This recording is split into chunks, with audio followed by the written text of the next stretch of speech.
బలమైన తండ్రి నామానికి మహిమ ఘనత ప్రభావాలు కలుగును గాక. ఇదిగో వాక్యం అనే ఈ యొక్క ఛానల్ ద్వారా వాక్యం ఉంటుంది మిమ్మల్ని తండ్రి దీవించి ఆశీర్వదించును గాక. హల్లెలూయా. మరియు ఉదయకాల సమయంలో దేవుని యొక్క లేఖన భాగంలోంచి కీర్తన భాగంలోంచి కొన్ని విషయాలు మనం నేర్చుకుందాం. 20వ అధ్యాయంలో కీర్తన భాగం 20వ అధ్యాయంలో ఆయన పలుకుతున్న మాటలు మనకు అది ఆశీర్వాదకరం. వాక్యంలోకి వెళ్ళే ముందు ఛానల్ సబ్స్క్రైబ్ చేసి లైక్ చేసుకోండి. మీ దివ్యమైన ఆలోచనను తండ్రి మీద పెట్టండి. అప్పుడు ఆయన మీతో సమానంగా మాట్లాడి మీకు కావలసిన రక్షణ సంరక్షణ ఆయన అందిస్తాడు. హల్లెలూయా. మరి ఉదయకాల సమయంలో వర్తమానంలోకి వెళ్దాం. నేటి వర్తమానము మన కోరికను సిద్ధింపజేసిన తండ్రి. హల్లెలూయా. ఈ యొక్క అంశం మీద మనం వాక్యాన్ని ధ్యానించుకున్నాం కొన్ని గడియలు. మన కోరికను సిద్ధింపజేసిన తండ్రి. కీర్తన భాగంలో 20వ అధ్యాయంలో 3-4 వచనాల్లో ఆ మాటలు మనకి ఖచ్చితంగా కనబడతాయి. నీ నైవేద్యములన్నీ కూడా ఆయన జ్ఞాపకం చేసుకును, నీ దహన బలులను ఆయన అంగీకరించును, నీ కోరికను సిద్ధింపజేసి నీ ఆలోచన యావత్తునైనా సఫలపరచును అన్న మాటలు మనం అక్కడ స్పష్టంగా కనిపిస్తాయి. హల్లెలూయా. స్పష్టంగా మనకి ఆ మాటలు కనిపిస్తాయి. సహోదరుడా, ఆలయంలో ప్రవేశించిన నీవు, ఆయనను ఆరాధిస్తున్న నీవు, ఆయనకు కృతజ్ఞతలు చెల్లిస్తున్న నీవు, ఆయనను కనపరుస్తున్న నీవు, ఆయన పరిచయం చేస్తున్న మీరు బహుగా ఆశీర్వదించబడాలని ఆ మాటలు దావీదు గారి కాలంలో రాయించిన మాటలు ఆత్మపూర్వంగా. హల్లెలూయా. ఇక్కడ మనం అర్థం చేసుకోవాల్సిందే ఒక విషయం ఉందండి. ఏంటి అంటే, నీ నైవేద్యములను ఆయన జ్ఞాపకం చేసుకుంటాడు. ఏంటి నైవేద్యము అనగా, ఉదయం నుంచి సాయంకాలం వరకు కూడా, సాయంకాలం నుంచి పడుకునే వరకు కూడా మనం చేస్తున్న వివిధ రకాలు కలిగిన ప్రార్థనలు. ఎందుకంటే వేకువజామునే ఒక రకంగా ప్రార్థన చేస్తాం, కాస్త పొద్దు ఎక్కాక ఒక రకంగా ప్రార్థన చేస్తాం, మధ్యాహ్నం సమయంలో భోజనాల సమయంలో ఒక రకంగా ప్రార్థన చేస్తాం. ఈలోగా ఎవరికైనా ప్రార్థన అవసరం వస్తే, లేదంటే ఎవరైనా అనారోగ్యం ఉంటే, లేదంటే ఎవరికైనా శుభకార్యాలు జరిగితే వాటిని బట్టి మనం ప్రార్థన చేస్తుంటాం. అంటే రకరకాలు కలిగిన ప్రార్థనలో అన్న అర్థం. నైవేద్యము అన్న పదానికి అర్థం ఏంటో తెలుసా? 5 రకాలు కలిగిన పదార్థాలు ఒకే రకం కలిగిన పదార్థంగా చేసేది నైవేద్యం. అలాగే 9 రకాలు కలిగిన పప్పు దినుసులు ఒక పదార్థంగా చేసి పెట్టేదే నైవేద్యం. అలాగే ఇక్కడ కూడా మన బైబిల్లో ఎందుకు మాటలు రాయబడ్డాయి? ఇది ఎవరు వాడతారండి మాటల్ని? హైందువులు వాడతారు. చూడండి, హైందువులకు గుడిలో లేదంటే వారి గృహాల్లో ఒక వ్రతం చేసుకున్నా, లేదంటే వారి గుళ్ళో పూజలు చేసుకున్నా, ఏం చేసుకున్నా వారిని ఏం చేస్తారు? నైవేద్యం పెడతారు. అక్కడ ఏదైతే పదార్థాలు తయారు చేశారో ఆ పదార్థం వచ్చిన భక్తులందరికీ కూడా పెడుతూ ఉంటారు. మరి ఇక్కడ మనకి ఏం పెడుతున్నాడు ఈయన అంటే, మనం చేసిన ప్రతి ప్రార్థన ఆయన ఆలకించి అంగీకరించి ఆయన పాత్రలో వేసుకొని అవన్నీ కూడా దాచుకొని, మనకు ఆపద కలిగినప్పుడు, మనకు అవసరత కలిగినప్పుడు, అప్పుడు ఏ సమయంలో ఏ ప్రార్థన చేస్తామో దాన్ని ఆయన జ్ఞాపకం చేసుకుంటారు. మనం జ్ఞాపకం చేసుకోవడం కాదు. బహుశా మనం ప్రార్థన చేసి మర్చిపోవచ్చు, కానీ ఆయన మర్చిపోయేవాడు కాదు, మరచిపోయేవాడు కాదు. ఎందుకంటే మనకి మాటలు వచ్చిన దగ్గర నుండి తండ్రి యొక్క పిలుపుని అందుకునే వరకు కూడా మనం ఏదైతే మాట్లాడుతున్నామో, మంచో చెడో, ఏమి మాట్లాడినా, స్త్రీలు కానీ పురుషులు కానీ, అవన్నీ కూడా ఆయన సన్నిధిలో ఉంటుందని ఇరిమియా గారు రాసిన గ్రంథంలో మనం చూసుకుంటాం. హల్లెలూయా. ఇరిమియా గారు రాసిన గ్రంథంలో ఆ మాటలు మనకు కనిపిస్తాయి. సంగమా 17వ అధ్యాయం అంటారు కదా, ఇరిమియా గ్రంథం 17వ అధ్యాయంలో చెప్పబడిన మాట ఏంటంటే 14వ వచనంలో, నేను ఘోరమైన దినములను చూడాలని అనుకోవట్లేదు, అతి ఘోరమైన నెపం నా మీద వేసుకోవాలని అనుకోవట్లేదు, నిన్ను వెంబడింపకుండా నేను ఉండలేను, నిన్ను వెంబడించలేని కాపరిని ఉండలేదు, కనుక నా జీవితంలో ఎటువంటి చెడు దినాలు చూడాలని నేను ఆశించట్లేదు అంటూ చివరి లైన్లో ఏమన్నాడంటే, నీకే తెలుసు నా నోటి నుంచి వచ్చిన ప్రతి మాట నీ సన్నిధిలో ఉంది. హల్లెలూయా. ఎంత చక్కగా ఉంటుందన్న మాట. నీకే తెలిసిన ఆయన, నాకు మాటలు వచ్చిన దగ్గర నుంచి, ఊహ తెలిసిన దగ్గర నుంచి, నా ఎవరి కాలం నుంచి ఇదిగో ఈ వృద్ధాప్యాయం వరకు కూడా నేను ఎక్కడ ఎవరితో ఎలా ఏది మాట్లాడానో, అది తప్పో ఒప్పో, మంచో చెడో, వినయ మనసు కలిగి మాట్లాడాను, అహంకారంగా మాట్లాడాను, నీ సన్నిధిలోనో బయటో, నేను ఏం మాట్లాడానో మాటలన్నీ కూడా నీ దగ్గర రికార్డ్ చేయబడినవి అంటున్నాడు అక్కడ. హల్లెలూయా.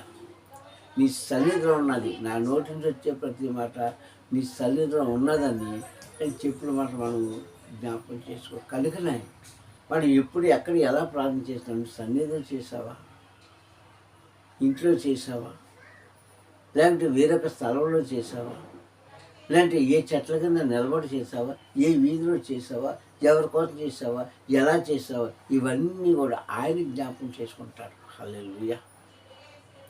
ఆయన జ్ఞాపకం చేసుకుంటాడండి. అంతేగాని ఈరోజు పరిశుద్ధ దినం, ఈరోజు మామూలు దినం, ఈరోజు ఇంకొక రోజు మనం చేసే ప్రార్థన ఆయన ఉండలేమో అని అనుకోకూడదు. ఆయన సన్నిధిలో ఉంది. ఎప్పుడు నీకు వినిపిస్తాడంటే, మధ్యాకాశంలో మన ఆత్మను వెళ్ళేటప్పుడు అప్పుడు అంటాడు, ఇదిగో నీవు పలానా రోజు, పలానా సంవత్సరంలో, పలానా నెలలో, పలానా వారంలో నీవి తప్పు చేస్తావు, పలానా వ్యక్తితో ఇలా మాట్లాడావంటే నాయన నేను మాట్లాడలేదు తండ్రి, నా మీద లేని అపనిందలు వేస్తున్నాను, కానీ నేను అలాంటి పాపానికి ఒడిదొరకలేదు అని అంటే అప్పుడు అక్కడ వినిపిస్తాను నీకు ఏంటి ఆడియో ఏం వినిపిస్తుందండి? ఇక్కడే కాదు, భూలోకంలో కాదు, వీడియోలు ఆడియోలు అన్నీ అక్కడ ఉన్నాయి, అక్కడ కూడా ఉన్నాయి తండ్రి దగ్గర. అప్పుడే వినిపిస్తాను నీకు, ఇదిగో నువ్వు మాట్లాడిన మాట, నువ్వు ఇప్పుడు ఎక్కడ ఎలా ఎవరితో ఎందుకు మాట్లాడు, ఇదిగో ఈ మాట వినువు నువ్వు, ఇది నీ గొంతుకే కదా, నీ గొంతుకే కదా, నేను ఎందుకు నీ మీద నెప్పేస్తాను, నేను ఎందుకు నీ మీద లేని పనులు చెప్తాను? చెప్పట్లేదే. నీ పెదవులే నీ మీద సాక్ష్యం చెప్తున్నాయని యోబు గ్రంథంలో కూడా రాయబడింది. ప్రియ సంగమా, యోబు గ్రంథంలో కూడా ఆ మాటలు మనకు కనిపిస్తాయి. నేను కాదు, నీ నోటి మాటే, నీ పెదవులే నీ మీద సాక్షిగా ఉన్నాయ్యా అంటాడు అక్కడ తండ్రి. ప్రియ సహోదరులారా, కనుక మనం ఎప్పుడు ఎక్కడ ఎలా దేనికోసం ప్రార్థన చేస్తామో ఆ ప్రార్థనలు అన్నీ కూడా మనకి ఆపద కలిగేటప్పుడు ఆయన జ్ఞాపకం చేసుకుంటాడు. హల్లెలూయా. ఆయన జ్ఞాపకం చేసుకొని అప్పుడు మనకు ప్రతిఫలం ఇస్తారు. జ్ఞాపకం చేసుకుని ఊరికనే ఉండడానికి మర్చిపోరు, ప్రతిఫలం ఇస్తారు ఆయన. నీ దహన బలులు అంటే, దహన బలు అంటే ఏంటి? దహనము అనక దానం కాదు, ఇవ్వడం కాదు, కాల్చబడడం. దానం వేరు, దహనం వేరు. దానం అంటే గివింగ్, ఇవ్వడం. ఇదేంటి? ఫైరింగ్ అంటే కాల్చడం. దహన బలులు వేరు, దానం వేరు. దహన బలు అంటే నీ హృదయాన్ని వాక్యం ద్వారా కాల్చుకొని, నీ హృదయాన్ని వాక్యంతో సిద్ధపాటు చేసుకొని, నీ హృదయాన్ని నీవు భద్రపరచుకొని తండ్రి దగ్గర చేసే ప్రార్థన అది. దహన బలులు ఎప్పుడో ఆది కాలంలో 8వ అధ్యాయంలో దేవుడు జలప్రలయాన్ని రప్పించిన తర్వాత అదంతా కూడా చల్లారిపోయిన తర్వాత మళ్ళీ భూమి మీద పక్షులు, జంతువులు, నీటిలో జీవరాశులు ఉన్నప్పుడు మళ్ళీ ఈయన ద్రాక్ష తోటలు వేసుకొని హ్యాపీగా భార్య బిడ్డతో ఉన్నప్పుడు అప్పుడు ఆయన ఏం చేశాడంటే యెహోవాకు అనగా పరమ తండ్రికి ఆయన ఏం చేశాడు, ఒక నైవేద్యం పెట్టాడు. ఏంటది? ఏ నైవేద్యం? పవిత్రమైన పక్షులను తీసుకుని వచ్చి ఆయనకు ధూప నైవేద్యం పెట్టాడు, సువాసన నైవేద్యం. చూడండి, మనకు కూడా ఇంట్లో మీ అమ్మగారు లేదంటే మీ భార్య లేదంటే మీ అక్క, మీ చెల్లు ఎవరో ఒకరు వంట చేస్తున్నాను అనుకోండి, అప్పుడే బయట నుంచి వస్తాం మనం కదా. గుమ్మలోకి రాగానే మంచి సువాసన వస్తుంది కదా. బా, ఇవాళ మా ఇంట్లో ఏం కూర, మంచి గుమ్మలాడిపోతుందండి అని ఆతృత పట్టలేక మీ అక్క దగ్గరకో, అమ్మ దగ్గరకో, లేదంటే మీ భార్య దగ్గరకు వచ్చి ఈరోజు ఏమంటున్నావు, చాలా మంచి వాసన వస్తుంది అంటామే. అంటే ఆ వాసనని మనం పీల్చుకుంటున్నాం. అలాగే నోవా గారు చేసిన ఆ యొక్క క్రియలో ఏం చేశాడు? నాగ్రహించను అంటాడంటే వాసన పీల్చుకోవడం. ఆ సువాసనను నాగ్రహించను అని ఉంటుంది 20-21 వచనాల్లో 8వ అధ్యాయం ఆదికాండంలో. వాసన పీల్చుకున్నాడండి, తృప్తి పడ్డాడు తండ్రి. అలాగే ఇక్కడ నీ హృదయాన్ని వాక్యంతో కాల్చుకొని ఆ హృదయంలోంచి నిజమైన ప్రార్థన తండ్రికి చేస్తుంటే అది కూడా ఆయన నాసిక రంధ్రాల కంటే ముక్కుకి మంచి సువాసనగా కనిపించి ఆయన చెవులకు వింపైన ప్రార్థన ఉంటుందంట. హల్లెలూయా! ఇదండి. అందుకని నేను జ్ఞాపకం చేసుకుంటున్నాడు ఆయన. ప్రియ సహోదరులారా, ఇవన్నీ కూడా మర్చిపోతాం మనం. ఆలయంలోకి వెళ్తాం, ఆరాధిస్తాం, అయిపోయింది. హల్లెలూయా! ఆ సమయం 1 గంట 2 గంటలు అంటే 2 గంటలున్నారు. ఒకవేళ అధిక కూడుకుంటే 3 గంటలు, అంతకన్నా ఎక్కువ ఉండలేదండి జనం. అసలు గంట కూర్చోవడమే చాలా కష్టం ఆలయంలో. అయ్యి బాబు, గంటే ఇంకా తగ్గిస్తే బాగుండు అనుకున్న వాళ్ళు చాలామంది ఉంటారు. ఎందుకంటే వారికి వేరే ప్రోగ్రాలు ఉంటాయి ఆ రోజు. ఆడవారికి ప్రోగ్రాలు ఆడవారికి ఉంటాయి, మగవారికి ప్రోగ్రాలు మగవారికి ఉంటాయి. కనుక ఉన్న కొద్ది గడియలోనన్నా సరే వాళ్ళు ఏం చేస్తారు? సంతోషపడతారు. అలాగే దహన బలులను అంటే నీ హృదయపూర్వకంగా వాక్యంతో నీ హృదయంలో ఉన్న ప్రతి అహంకారమైన అవినీతి అయినా ఏదైతే ఉందో అవన్నీ కాల్చుకుంటే వాక్యం ద్వారా ఆ వాసన అంతా తండ్రికి, ఆ నాసికారంధ్రాలకి మంచి సువాసనగా ముక్కుకు వస్తుందంట. అలాగే ఇంకేటి తన చెవులకు వింపైన ప్రార్థన వెళ్తుందంట. అందుకని అన్నాడు, ఆ దహన బలులను అంగీకరిస్తారైనా. నైవేద్యములను పెట్టినప్పుడు దహన బలులను అంగీకరిస్తాడు. అప్పుడు మనకు ఉపకారం చేస్తాడు. ఏం చేస్తాడు? 4వ వచనంలో నీ కోరికను సిద్ధింపజేసి ఫస్ట్ మొదటగా ఏం చేస్తాడు? నీ కోరిక ఏదైతే ఉందో అప్పుడు నీకు ఏది కావాలో నేను చేస్తాడు. మనం ఒక అధికారి దగ్గరికి వెళ్ళామనుకోండి, ఏదో మన అవసరం కొద్ది మన పనులు చేసుకోవడానికి అన్నీ పర్ఫెక్ట్గానే ఉంటాయి. వారు ఏదైతే అడుగుతున్నారో, ఏదైతే కావాలో ఆ సర్టిఫికెట్ అన్ని పర్ఫెక్ట్గానే ఉన్నాయి, కానీ పని చేయరు. ఎందుకు చేయరు తెలుసా? వారికి ఏం కావాలి? లంచం కావాలి. హల్లెలూయా! ఆ లంచం కావాలండి. నేను లంచం ఇచ్చావనుకో, అప్పుడు అంటాడు, అమ్మా నీ పని అయిపోయింది, నువ్వే భయపడద్దు, నీ పని అయిపోయి నేను చూసుకుంటాం కదా. ఎందుకంటే లంచం ఇచ్చావు కనుక, వాడు అడిగిన సొమ్ము మనం ఇచ్చావు కనుక నీ పని అయిపోయిందమ్మా, బాబు నీ పని అయిపోయింది, ధైర్యంగా ఉండు, నీకు ఫోన్ వస్తుంది, నువ్వు ఫోన్ చేస్తావు, లేదంటే ఒక లెటర్ వస్తుంది, నీ పని అయిపోయినట్టు. ఎందుకు అంతకుముందు ఎందుకు అవ్వలేదు? అయ్యే పేపర్లు కదా, అవే అప్లికేషన్ కదా, అవే సర్టిఫికేట్లు కదా, ఏం మారలేదు కదా. మరి అప్పుడు ఎందుకు పని అవ్వలేదు, ఇప్పుడు ఎందుకు అయిపోయింది? లంచం ఇచ్చేవాళ్ళ కానీ తండ్రి లంచం పుచ్చుకున్నాడు కాదండి, జాగ్రత్త. లంచం పుచ్చుకొని పనిచేసేవాడు కాదు. నువ్వు ఎప్పుడైతే తండ్రికి తండ్రిని సంతోషపెడతావో అప్పుడు అంటున్నాడు, నీ కోరిక ఏదైతే ఉందో అది నెరవేర్చబడిన గాక. హల్లెలూయా. సిద్ధింపజేయడం ఏంటి? నెరవేర్చడం.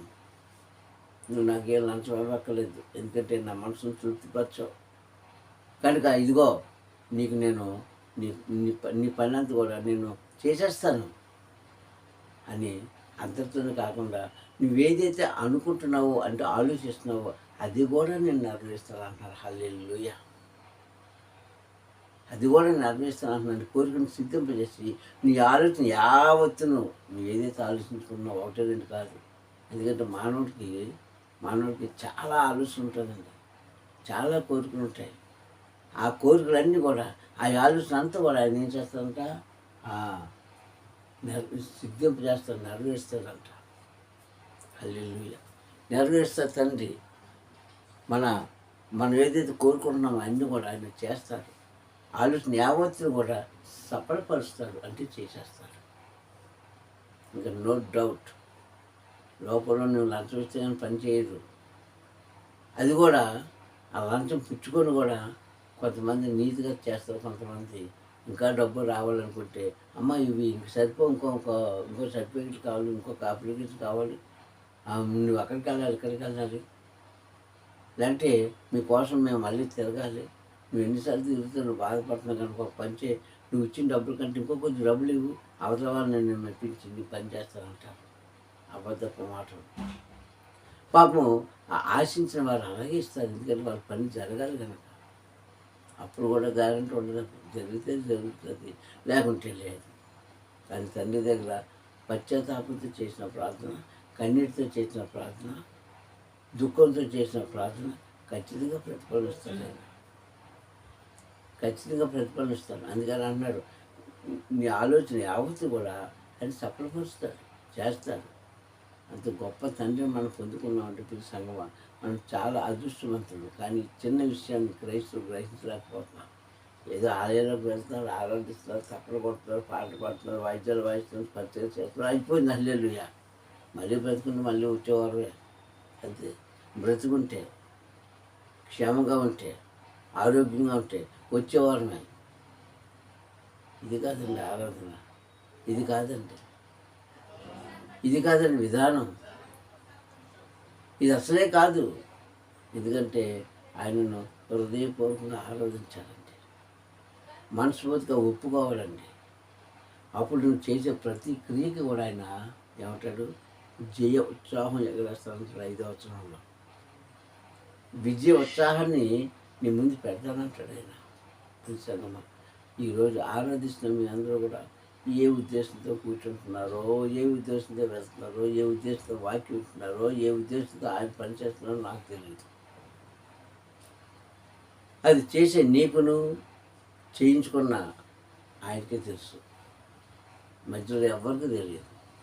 పాస్టర్ గారికి తెలియదు, పాస్టర్ అమ్మకి తెలియదు, అది కూర్చున్న విశ్వాసం కూడా తెలియదు. ఎందుకంటే నీకు ఆయనకి కాంట్రాక్ట్ ఉంటుంది, నీకు ఆయనకి తెలిసిన రహస్యాలు. ఇప్పుడు సహోదరుడా, ఇప్పుడైనా మించిపోలేదు, ఇప్పుడైనా మించిపోలేదు. నీవు ఆరాధిస్తున్న తండ్రి ఆత్మస్వరూపుడు కనుక ఆయన పని ఎలా చేయాలి, చాలా పర్ఫెక్ట్గా చేయాలండి, చాలా ఖచ్చితంగా చేయాలి, చాలా నీతిగా నిజాతిగా చేయాలి. అప్పుడే ఆయన ఆపదను ఆదుకొని నీ కోరికను సిద్ధింపజేసి నీ ఆలోచన అంతా యావత్తు కూడా సఫలపరిచి నిన్ను నీతో పాటు నీవు ఉన్నవారిని అంటే నీ కుటుంబ సభ్యులు కావాలంటే, అంటే నీ పిల్లలు కానివ్వండి, నీ భార్య భర్తను కానివ్వండి, ఆయన సంపూర్తిగా బహుబలంగా ఆశీర్వదించి దీవిస్తాడు. ప్రార్థన చేసుకుందామా? సకలాశోదరుకును కారణభూతమైన మా ప్రియపరలోక దేవా, నీ ఉన్నతమైన ఘనమైన నామాన్ని బట్టి ప్రార్థిస్తున్నాను. ఇక తండ్రి, ఏ మనిషి అయితే నేను హృదయపూర్వకంగా ఆలకించి అంగీకరించి తండ్రి ఆ పని చేస్తారు. వారితో మీరు ఉన్నారని వారితో మాట్లాడుతూ నిజమైన తండ్రి మా దహన బలులు అంగీకరిస్తాను తండ్రి. మా నైవేద్యాలను నేను అంగీకరిస్తున్నాను అయ్యా. పాపులమైన మా యొక్క చేసే ప్రార్థనలన్నీ కూడా మీరు అన్ని ఆలోచించి అంగీకరించి ప్రతిఫలం దయచేసి నా ప్రభ ఆ కోరికలన్నీ కూడా తండ్రి మా ఆలోచన అర్థపడుతుంది సిద్ధపరుస్తూ మీకు స్తోత్రం చెల్లిస్తూ వారికి ఉన్న బిడ్డలు తండ్రి పరివర్తన కలిగించండి, మార్పును కలిగించండి. పశ్చాత్తాపంతో బాధ దగ్గర ఉన్నారయ్యా. ఆ యొక్క ప్రార్థనకు ప్రతిఫలం దయచేసి ఆర్థిక స్థితిలో అనారోగ్యం నుంచి తన బలహీనత నుంచి నన్ను నువ్వు లేనెత్తి గొప్ప దేవుడు కనుక నీ పని చేస్తున్నావు తండ్రి. మా పని చేయమని మా ప్రియ రక్షకుడు క్రీస్తున్నామని ప్రార్థన అడుగుతున్నాను ప్రభు తండ్రి. హల్లెలూయా హల్లెలూయా హల్లెలూయా. తండ్రి కుమార పరిశుద్ధాత్మక అన్ని సహవాసం సదాకాలము ఇప్పుడు ఎల్లప్పుడూ మన కుటుంబానికి ఇచ్చే వాక్యానికి తోడినిచ్చుగాక. హల్లెలూయా హల్లెలూయా హల్లెలూయా. సలోమని మంది కూడా తండ్రి మిమ్మల్ని ఒక దీవించి ఆశ్రయించుగాక. Praise the lord, praise the lord.